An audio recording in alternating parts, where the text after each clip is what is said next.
குஜராத் மாநில லோக் ஆயுக்தா சர்ச்சை உள்ளிட்ட பல்வேறு காரணங்களால் பார்லிமெண்டின் இரு சபைகளும் திங்களன்றும் முடங்கின.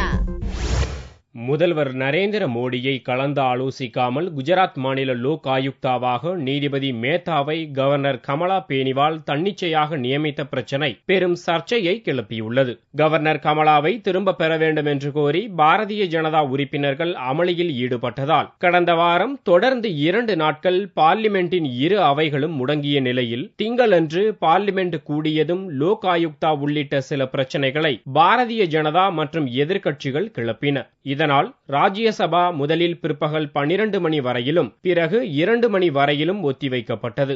அதன் பிறகும் பாரதிய ஜனதா உறுப்பினர்கள் தொடர்ந்து அமளியில் ஈடுபட்டதால் நாள் முழுக்க ஒத்திவைப்பதாக ராஜ்யசபா தலைவர் ஹமீத் அன்சாரி அறிவித்தார். அதேபோல லோக்சபாவிலும் இந்த பிரச்சனை எதிரொலித்தது. பாரதிய ஜனதா உறுப்பினர்கள் சபையின் மையப்பகுதிக்கு சென்று கோஷங்களை முழங்கியதால் மாலை 4 மணி வரை லோக்சபா ஒத்திவைக்கப்பட்டது. குஜராத் லோக் ஆயுக்தா பிரச்சனையால் 3வது நாளாக பார்லிமெண்ட் முடங்கியுள்ளது குறிப்பிடத்தக்கது.